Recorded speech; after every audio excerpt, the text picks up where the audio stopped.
Hola a todos, mi nombre es Andrés y soy fotógrafo freelance. Trabajo principalmente desde mi departamento en la Ciudad de México, pero cada cierto tiempo me gusta salir a lugares tranquilos para hacer proyectos personales y desconectarme del caos de la capital. Es algo que muchos creativos hacemos, buscar pueblos pintorescos donde podamos inspirarnos y trabajar con calma. En octubre del año pasado decidí ir a Pátzcuaro, Michoacán, un pueblo mágico precioso que siempre quise conocer para un proyecto fotográfico sobre arquitectura colonial. Lo que viví ahí durante 3 noches me hizo replantearme completamente si quiero volver a hospedarme solo en lugares remotos. Para contexto, tengo 34 años, vivo solo, y estoy acostumbrado a viajar por mi cuenta. No soy de los que se asustan fácilmente. He viajado solo a varios estados de México y nunca he tenido problemas.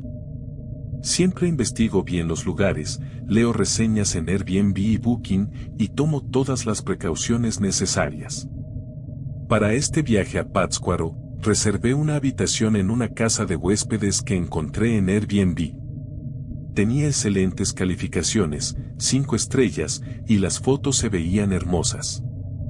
Era una casona colonial del siglo XVIII en el centro histórico, a 2 cuadras de la Plaza Vasco de Quiroga. La dueña se llamaba Doña Carmela, una señora de unos 65 años que en los mensajes de Airbnb fue súper amable. Me explicó que la casa tenía 4 habitaciones para huéspedes, todas con baño privado, y que ella vivía en la planta baja. Me dijo que octubre era temporada baja, así que probablemente estaría solo o con muy pocos huéspedes. Eso me pareció perfecto porque así tendría más tranquilidad para trabajar en mis fotografías. Llegué a Pátzcuaro un miércoles 22 de octubre en la tarde. Manejé desde la Ciudad de México, un viaje de unas 5 horas. El pueblo es realmente hermoso, con sus calles empedradas, sus casas coloniales pintadas de colores, y el lago de Pátzcuaro en el fondo. La casa de Doña Carmela estaba en la calle de Portugal número 43, una callecita estrecha del centro. Era una construcción preciosa, con paredes blancas, un portón de madera enorme y un patio interior con fuente. Doña Carmela me recibió con mucha calidez. Era una señora bajita, con el pelo completamente blanco recogido en un chongo, y usaba un suéter de lana y un delantal. Me mostró la casa. El patio central era hermoso, con plantas por todos lados, macetas de barro, y la fuente en el medio que hacía un sonido muy relajante. Subimos por una escalera de piedra al segundo piso donde estaban las habitaciones de huéspedes.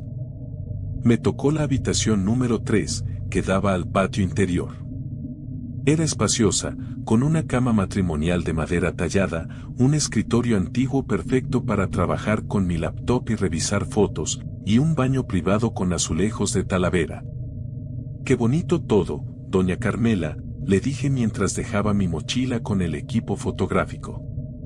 Gracias, mijito. Esta casa tiene mucha historia. Ha sido de mi familia por generaciones. Aquí va a estar muy cómodo. ¿Necesita algo más? Le pregunté si había más huéspedes. Ahorita no, está solo. Pero mañana llega una pareja de Guadalajara. Mientras tanto, tiene la casa para usted. Eso me gustó. Silencio total para trabajar. Esa primera noche todo estuvo perfecto. Salí a caminar por el centro con mi cámara, tomé fotografías de las calles iluminadas, cené unas corundas en un restaurante cerca de la plaza y volví a la casa como a las 9 de la noche. Doña Carmela ya se había retirado a sus habitaciones en la planta baja. Subí a mi cuarto, me puse cómodo, y estuve un par de horas editando fotos en Lightroom. A eso de las 11 apagué todo y me fui a dormir. El silencio era absoluto. Solo se escuchaba el agua de la fuente en el patio. Me desperté cerca de las 3 de la mañana por un ruido. Era el sonido de pasos en el pasillo afuera de mi habitación. Pasos lentos, como de alguien caminando con zapatos de suela dura sobre las baldosas. Me quedé quieto en la cama, escuchando. Los pasos se detuvieron justo frente a mi puerta. Esperé unos segundos pero no pasó nada más. Pensé que tal vez era doña Carmela revisando algo, o quizás había llegado algún huésped nuevo en la noche. Me volví a dormir. A la mañana siguiente, jueves, bajé a desayunar. Doña Carmela servía el desayuno en un comedor junto al patio. Había preparado café de olla, pan dulce y fruta. ¿Cómo durmió, mijito?, me preguntó. Muy bien, gracias. Aunque me desperté en la madrugada por unos pasos en el pasillo. ¿Llegó alguien más anoche? Doña Carmela negó con la cabeza. No, mijito. Nadie ha llegado. Sigue solo. Tal vez fui yo que bajé por agua, aunque no recuerdo haberlo hecho. Le sonreí pero algo no me cuadraba. Los pasos habían sido muy claros, muy cercanos a mi puerta. Pasé el día trabajando en mi habitación y explorando el pueblo con mi cámara. Pátzcuaro es realmente encantador. Fui al muelle, fotografié las lanchas que van a la isla de Janitzio, compré artesanías en el mercado. Regresé a la casa como a las 7 de la tarde. En el comedor estaba la pareja de Guadalajara que había llegado ese día. Se presentaron como Roberto y Liliana, ambos de unos 40 años. Cenamos juntos, platicamos un rato, y cada quien se fue a su habitación cerca de las 10. Me puse a trabajar nuevamente en mis fotos. Tenía un proyecto que entregar el viernes, así que quería avanzarle. Eran como las 11:30 de la noche cuando escuché algo que me puso los pelos de punta. Era una voz. Una voz de mujer, muy suave, casi como un susurro, que venía del pasillo. No podía distinguir qué decía, pero era como si alguien estuviera hablando o rezando en voz baja. Me levanté de la silla del escritorio y me acerqué a la puerta. Pegué el oído a la madera. La voz seguía ahí, constante, monótona. Abrí la puerta con cuidado. El pasillo estaba completamente oscuro excepto por una luz tenue que venía del patio. No había nadie. La voz había cesado en el momento en que abrí. Me asomé hacia las otras habitaciones. Las puertas de Roberto y Liliana estaban cerradas y no se veía luz por debajo. Caminé unos pasos por el pasillo, mirando hacia todos lados. Nada. Silencio absoluto. Tal vez fue el viento, pensé, aunque no tenía mucho sentido. Volví a mi cuarto, cerré la puerta con seguro y traté de concentrarme en mi trabajo, pero me sentía incómodo. A eso de la 1 de la mañana decidí acostarme. Apagué la luz y me metí en la cama. Cerré los ojos pero no podía dormir. Tenía esa sensación de que algo no estaba bien, esa intuición que es mejor no ignorar. Me quedé ahí, en la oscuridad, con los ojos cerrados, tratando de relajarme. Y entonces lo escuché. El sonido de mi puerta abriéndose lentamente. El chirrido inconfundible de las bisagras viejas. Abrí los ojos de golpe. Mi corazón empezó a latir rapidísimo. La puerta de mi habitación, que yo había cerrado con seguro, estaba abriéndose lentamente. Podía ver la silueta oscura de la puerta moviéndose, dejando entrar la luz tenue del pasillo. Me quedé paralizado. No podía moverme. No podía gritar. La puerta se abrió completamente y se quedó así. No entró nadie.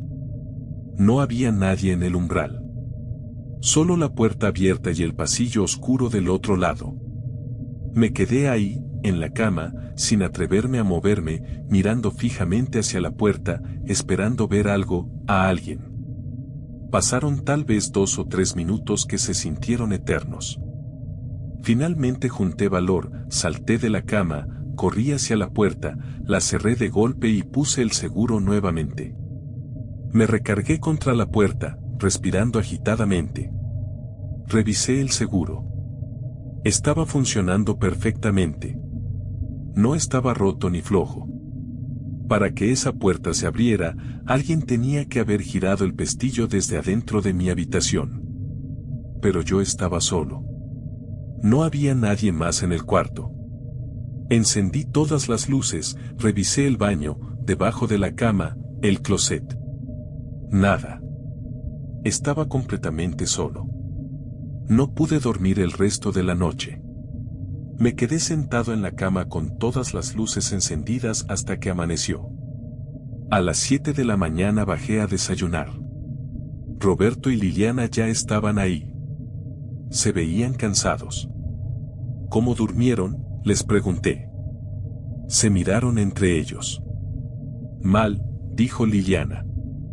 Escuchamos ruidos toda la noche. Pasos, voces. ¿Tú también? Asentí. Sí. Y mi puerta se abrió sola en la madrugada. Roberto frunció el ceño. Nosotros también. Nuestra puerta se abrió cerca de las 2 de la mañana. Pensamos que era el viento, pero no había ni una brisa. Doña Carmela entró al comedor en ese momento con más café. La atmósfera se puso tensa. Liliana le preguntó directamente: Doña Carmela, ¿esta casa tiene alguna historia? ¿Ha pasado algo aquí? La señora suspiró, dejó la cafetera en la mesa y se sentó con nosotros. Miren, yo siempre trato de no asustar a mis huéspedes, pero ya que preguntan, sí, esta casa tiene su historia. En 1893, una mujer llamada Refugio vivía aquí. Era una casa particular en ese entonces, no era hotel. Refugio era la dueña y vivía sola después de que su esposo murió. Una noche, alguien entró a robar. La encontraron días después. Desde entonces, dicen que su espíritu sigue en la casa. Algunos huéspedes han reportado cosas, pero no todos. No quería decirles antes porque no quería influenciarlos. Me quedé helado. Roberto y Liliana también. ¿Y por qué no lo pones en la descripción de Airbnb?, pregunté, molesto. Porque la mayoría de la gente no experimenta nada, mijito. Y los que sí, bueno, generalmente son personas sensibles. Yo llevo años viviendo aquí y ya me acostumbré. Refugio no hace daño, solo está aquí. No me convenció su explicación. Me sentí engañado. Roberto y Liliana decidieron irse ese mismo día. Yo tenía reservadas 3 noches y técnicamente me faltaban 2, pero también decidí irme. Doña Carmela intentó convencerme de quedarme, me ofreció cambiarme de habitación, pero le dije que no. Hice mi mochila, pedí un reembolso parcial por Airbnb y salí de esa casa antes del mediodía. Mientras manejaba de regreso a la Ciudad de México, pensaba en todo lo que había pasado. Los pasos, las voces, la puerta abriéndose. Traté de encontrar explicaciones lógicas. Tal vez las cerraduras eran viejas y no funcionaban bien. Tal vez había corrientes de aire. Tal vez el cansancio me había hecho imaginar cosas. Pero en el fondo sabía que lo que viví fue real. Y lo más perturbador es que después, cuando escribí mi reseña en Airbnb contando mi experiencia, Doña Carmela la reportó y la plataforma la eliminó por violar las políticas.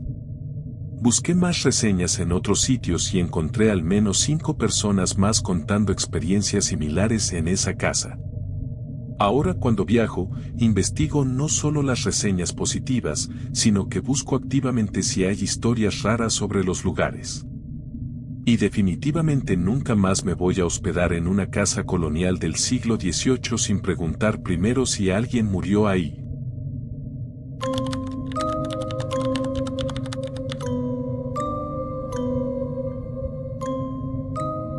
Mi nombre es Diego y soy ingeniero en sistemas.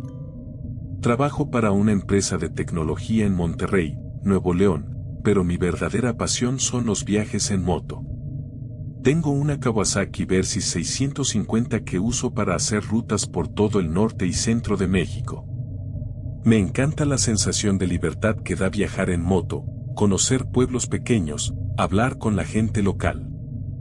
Lo que me pasó hace 4 meses en Real de 14, San Luis Potosí, fue algo que nunca voy a olvidar y que me hizo cuestionar muchas cosas que creía saber sobre la realidad. Para quienes no conocen Real de 14, es un pueblo minero que tuvo su auge en el siglo XIX pero que quedó prácticamente abandonado cuando se agotaron las minas de plata.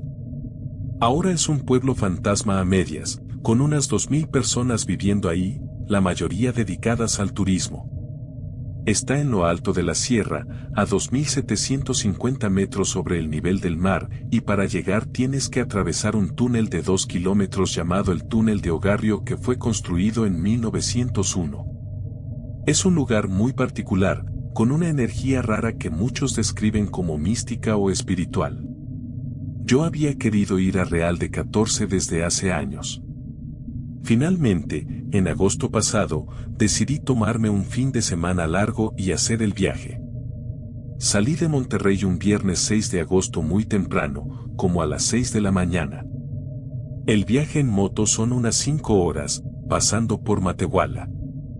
El clima estaba perfecto, cielo despejado, unos 30 grados. Llevaba mi mochila con ropa para 3 días, mi cámara GoPro montada en el casco y muchas ganas de conocer el pueblo. Llegué a Real de 14 cerca del mediodía. El túnel de Ogarrio es una experiencia en sí mismo, oscuro, estrecho, con el pavimento irregular. Cuando salís del túnel, el pueblo aparece de repente, como sacado de otra época. Calles empedradas, casas de adobe en ruinas mezcladas con otras restauradas, la iglesia de San Francisco en lo alto. Hay algo en el aire de ese lugar que es difícil de explicar. Es como si el tiempo se hubiera detenido. Reservé una habitación en un hotel pequeño en la calle principal, dejé mis cosas y salí a caminar por el pueblo. Real de 14 es muy pequeño, lo podés recorrer completo a pie en 1 hora. Hay varias tiendas de artesanías, restaurantes para turistas y una que otra tienda de abarrotes para los locales. Caminé sin rumbo, tomando fotos, disfrutando del paisaje y de la arquitectura. A eso de las 4 de la tarde, me alejé un poco del centro hacia las zonas más abandonadas del pueblo. Hay calles enteras con casas en ruinas, techos colapsados, paredes agrietadas. Es como caminar por un museo al aire libre de la decadencia. Seguí una calle empinada que subía hacia la parte alta del pueblo y ahí, en una esquina, vi algo que me llamó la atención. Era una tienda de abarrotes que parecía estar abierta. La tienda estaba en una casa vieja pero bien mantenida, pintada de azul descolorido. Tenía un letrero de madera que decía Abarrotes La Providencia con letras pintadas a mano. La puerta estaba entreabierta y se veía luz adentro. Me acerqué porque quería comprar agua y tal vez unos snacks. Empujé la puerta y entré. El interior era exactamente como imaginarías una tienda de pueblo de hace 50 años.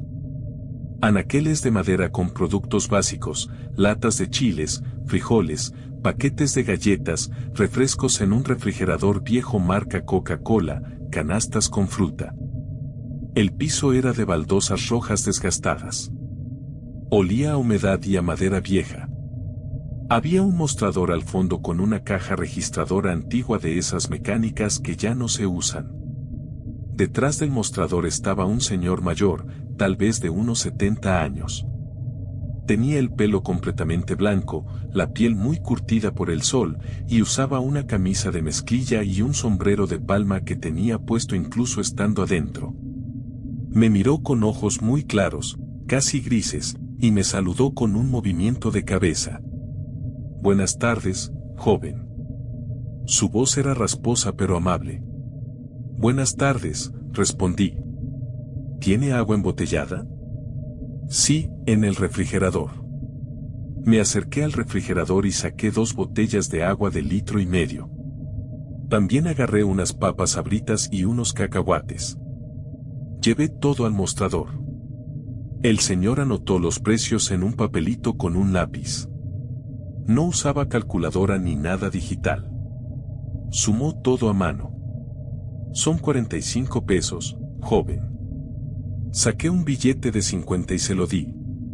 Él abrió la caja registradora con ese sonido metálico característico y me dio el cambio. ¿Es de por aquí?, me preguntó mientras metía mis cosas en una bolsa de plástico.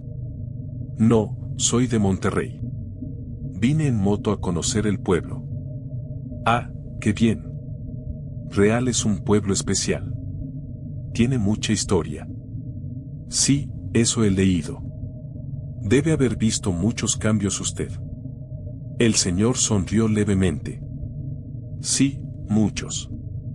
Este pueblo tuvo sus épocas de gloria y sus épocas de olvido. Pero siempre ha estado aquí, resistiendo. Platicamos unos minutos más.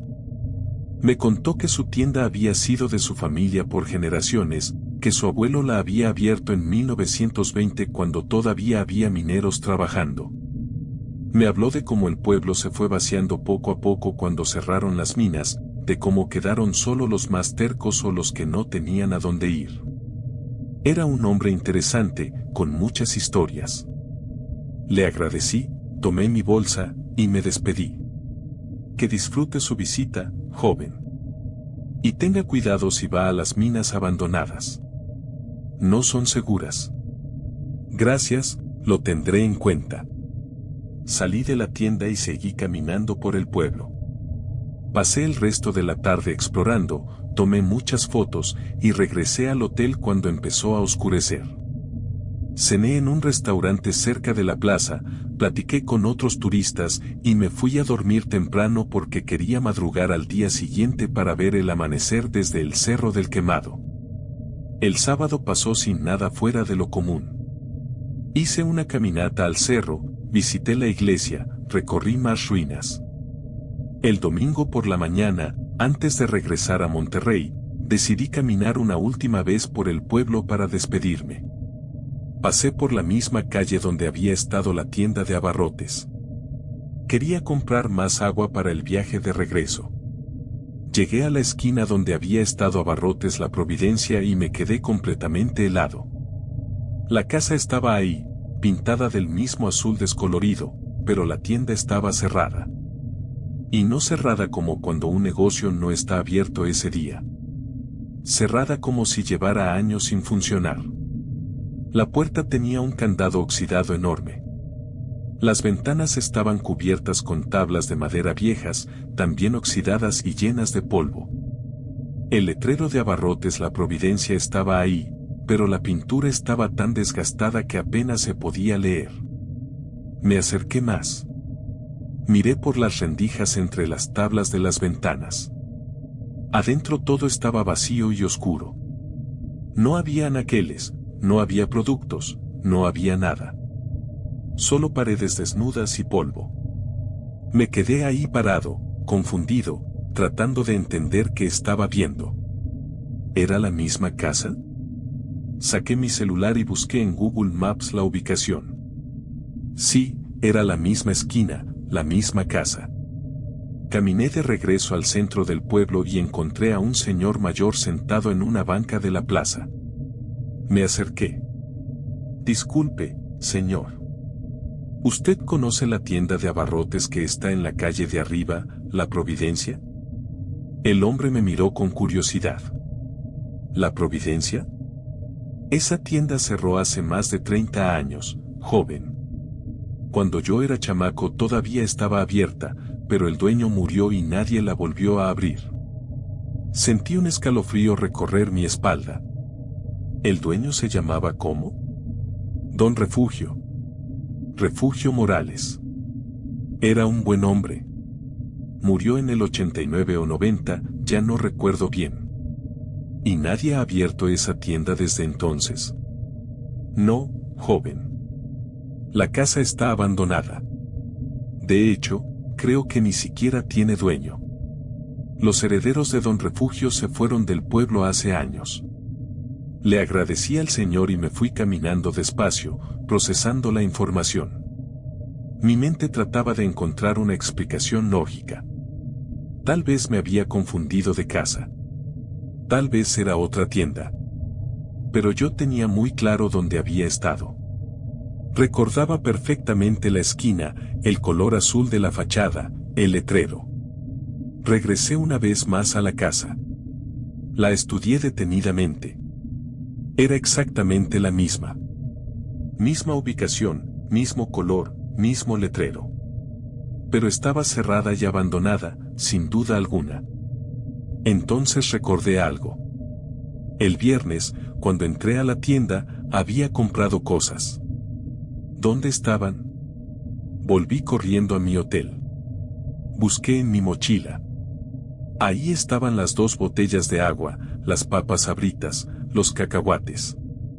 Todos los productos que había comprado el viernes en esa tienda. Eran reales. Los tenía en mis manos. Pero eso no tenía ningún sentido. Si la tienda llevaba 30 años cerrada, ¿cómo había comprado esas cosas ahí? Revisé las botellas de agua. Eran Bonafont, una marca moderna. Revisé las papas. La fecha de caducidad decía septiembre de 2024.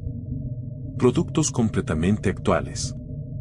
No eran cosas viejas que alguien hubiera dejado abandonadas hace décadas. Recordé que había pagado con un billete de 50 pesos. Revisé mi cartera. Tenía el cambio que me había dado el señor, un billete de 5 pesos. Lo saqué y lo examiné. Era un billete viejo, de esos que ya no circulan, de los que tenían a Josefa Ortiz de Domínguez. Esos billetes dejaron de imprimirse en los 90. Mi corazón empezó a latir más rápido. Saqué mi celular y busqué fotos del pueblo que había tomado el viernes. Revisé todas. No había ninguna de la tienda. Recordaba haberle tomado fotos a muchas cosas ese día, pero por alguna razón no le había tomado a la tienda. Entonces recordé algo más. Traía mi GoPro montada en el casco de la moto. Esa cámara graba constantemente cuando manejo. ¿Habría grabado algo cuando pasé por esa calle? Volví a mi moto, saqué la GoPro y revisé los archivos de video del viernes. Encontré el momento en que llegué al pueblo, pasé por varias calles. Adelanté el video hasta el momento en que subí caminando por esa calle. La cámara no estaba grabando porque me la había quitado. Maldición. Decidí preguntar en el hotel. Disculpa, le dije a la recepcionista, una chica joven de unos 25 años. ¿Conoces una tienda de abarrotes que se llama La Providencia? Ella negó con la cabeza. No, aquí en Real no hay ninguna tienda con ese nombre. Hay 2 o 3 tienditas pero tienen otros nombres. ¿Y hace años? ¿Has escuchado de alguna tienda vieja con ese nombre? No estoy segura. Tendría que preguntarle a mi abuela. Ella ha vivido aquí toda su vida. No quise presionar más. Me sentía ridículo. ¿Qué iba a decir? ¿Que había comprado cosas en una tienda que llevaba 30 años cerrada? ¿Que había platicado con un señor que probablemente estaba muerto? Nadie me creería. Yo mismo no me creería si alguien me contara esta historia. Esa tarde regresé a Monterrey. Durante todo el viaje en moto no pude dejar de pensar en lo que había pasado.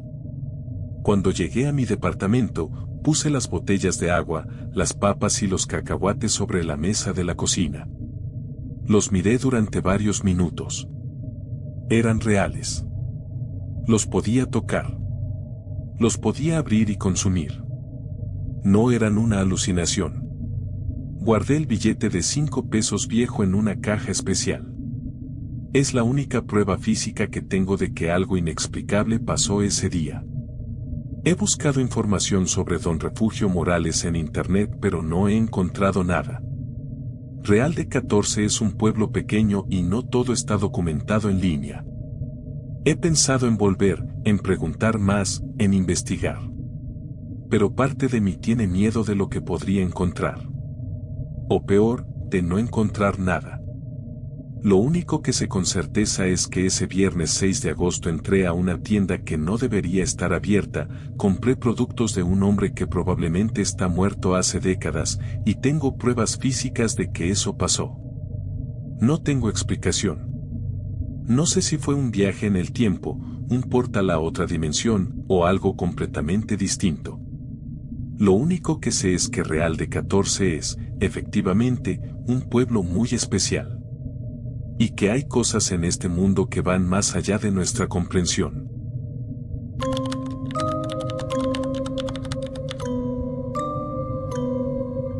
Nunca pensé que terminaría contando esta historia en público. Durante meses traté de convencerme de que había sido el cansancio, el calor extremo, o tal vez una insolación. Pero las cosas que guardé en mi mochila ese día, las fotos en mi celular y sobre todo lo que me dijo la señora del pueblo después, me obligaron a aceptar que lo que viví fue real. Me llamo Patricia, soy maestra de primaria en Chetumal, Quintana Roo, y esto me pasó hace 7 meses en Bacalar, un pueblo a 40 minutos de donde vivo. Bacalar es conocido por su laguna de 7 colores, un lugar hermoso que atrae turistas de todo el mundo. Pero el pueblo en sí es pequeño, tranquilo, con menos de 15,000 habitantes. Yo voy seguido porque me gusta caminar por sus calles y desconectarme del estrés del trabajo. Los maestros sabemos lo agotador que puede ser lidiar con 30 niños de 9 años todos los días. Ese sábado 12 de mayo decidí ir sola a Bacalar, como había hecho muchas veces antes. Salí de Chetumal cerca de las 10 de la mañana en mi Nissan March rojo. El plan era simple, llegar a Bacalar, caminar por el centro, comer algo rico, tal vez tomar un café en alguna de las cafeterías con vista a la laguna y regresar por la tarde. El clima estaba perfecto, soleado pero no demasiado caluroso, unos 32 grados. Llevaba un vestido ligero de algodón, tenis cómodos, y una mochila pequeña con mi celular, cartera y una botella de agua. Llegué al pueblo cerca de las 11. Estacioné mi coche en una calle lateral y empecé a caminar sin rumbo fijo. Me encanta hacer eso, caminar sin destino, descubrir calles que no conocía, ver las casas de colores, saludar a la gente. Bacalar tiene ese ambiente relajado de pueblo de playa donde todos se conocen y nadie tiene prisa. Después de caminar como 20 minutos por el centro, decidí explorar una zona más alejada. Tomé una calle que subía levemente hacia una zona residencial más antigua. Las casas ahí eran más humildes, algunas de madera, otras de concreto pintado, con jardines llenos de plantas tropicales. Había menos gente en esas calles, apenas una señora barriendo su banqueta y un perro callejero durmiendo bajo la sombra de un árbol de mango. Seguí caminando hasta que llegué a una zona todavía más apartada, casi en las afueras del pueblo. Era un área que claramente había sido habitada pero que ahora parecía parcialmente abandonada. Había lotes baldíos llenos de maleza, casas con techos de lámina oxidados, y ese silencio particular de los lugares donde ya no vive mucha gente. Empecé a sentir que tal vez me había alejado demasiado, pero mi curiosidad pudo más. Siempre me han gustado los lugares con historia, los rincones olvidados. Y entonces lo vi. Al final de una calle sin pavimentar, entre 2 casas abandonadas, había un pozo viejo. No era de esos pozos modernos con bomba eléctrica, era un pozo tradicional de piedra, circular, de aproximadamente 1 metro de diámetro, con las paredes de piedra caliza desgastadas por el tiempo. No tenía tapa. Simplemente un agujero oscuro en el suelo rodeado por un muro bajo de piedras. Me acerqué por curiosidad. Estos pozos son comunes en Quintana Roo, especialmente en pueblos antiguos donde antes no había agua entubada. Muchos están secos ahora o se han rellenado por seguridad. Me asomé con cuidado, esperando ver agua o tal vez basura en el fondo. Pero lo que vi me dejó completamente desconcertada. En el fondo del pozo, a unos 6 o 7 metros de profundidad, había un niño sentado. Un niño pequeño, de tal vez 5 o 6 años, con una playera blanca y shorts azules. Estaba sentado con las piernas cruzadas, mirando hacia arriba, directamente hacia mí. No lloraba. No pedía ayuda. Simplemente estaba ahí, mirándome con unos ojos enormes y oscuros. Mi primer instinto fue de pánico absoluto. Dios mío, hay un niño ahí abajo, grité sin pensar. Mi mente de maestra se activó inmediatamente. Un niño había caído al pozo. Tenía que ayudarlo. Tenía que sacar mi celular, llamar a emergencias, pedir ayuda. Saqué mi celular con manos temblorosas, pero no tenía señal. Ni una barra. Eso era raro porque en Bacalar generalmente hay buena cobertura de Telcel. Niño, tranquilo. Voy a pedir ayuda, grité hacia el pozo. El niño no respondió. Siguió mirándome con esa expresión extrañamente calmada. No parecía herido. No parecía asustado. Solo me miraba. ¿Estás bien? ¿Te duele algo?, volví a gritar. Silencio. Ni una palabra. Miré a mi alrededor buscando a alguien que pudiera ayudarme. Las casas más cercanas parecían estar vacías. No había nadie en la calle. Corrí hacia la casa de la derecha y toqué la puerta. Nada. Nadie respondió. Corrí a la casa de la izquierda. Tampoco. Empecé a desesperarme. Un niño estaba atrapado en un pozo y no había nadie que pudiera ayudar. Volví al pozo. El niño seguía ahí, en la misma posición, mirándome. Aguanta, voy a buscar ayuda. No te muevas, le grité, aunque esa instrucción no tenía mucho sentido considerando que estaba atrapado en un pozo. Decidí correr de regreso al centro del pueblo. Necesitaba encontrar a alguien, a quien fuera, y traer ayuda. Corrí por esa calle sin pavimentar, doblé en la esquina, y seguí corriendo hacia donde había más casas habitadas. Después de unos 5 minutos corriendo bajo el sol, vi a un señor mayor trabajando en su jardín. Señor, señor. Ayuda por favor, grité mientras me acercaba. El hombre dejó su pala y me miró sorprendido. ¿Qué pasa, señorita? Hay un niño atrapado en un pozo. Allá atrás, en las casas viejas. Necesitamos ayuda. El señor frunció el ceño. ¿Un niño en un pozo? ¿Cuál pozo? El que está al final de la calle, entre las casas abandonadas. Tiene que ayudarme. Tenemos que llamar a los bomberos o algo. El señor me miró con una expresión rara, entre preocupado y confundido. Señorita, ese pozo lleva sellado más de 20 años. No, no está sellado. Está abierto y hay un niño ahí dentro. Por favor, créame. El señor dudó un momento pero finalmente asintió. Bueno, vamos a ver. Caminamos rápidamente de regreso hacia el pozo. Yo iba adelante, guiándolo. Mi corazón latía rapidísimo. Mientras caminábamos le expliqué lo que había visto. Es un niño pequeño, como de 5 o 6 años. Tiene una playera blanca y shorts azules. Está sentado en el fondo, no sé cómo llegó ahí. El señor no dijo nada, solo apuró el paso. Llegamos al lugar donde estaba el pozo. Y entonces sucedió algo que no puedo explicar. El pozo estaba tapado. Había una losa gruesa de concreto cubriéndolo completamente, tan pesada y vieja que tenía grietas y estaba cubierta de musgo. No había forma de que alguien la hubiera movido en los últimos 10 minutos. Me quedé paralizada, mirando esa losa de concreto. No, no, no. Esto no es posible. Hace 10 minutos este pozo estaba abierto. Había un niño ahí.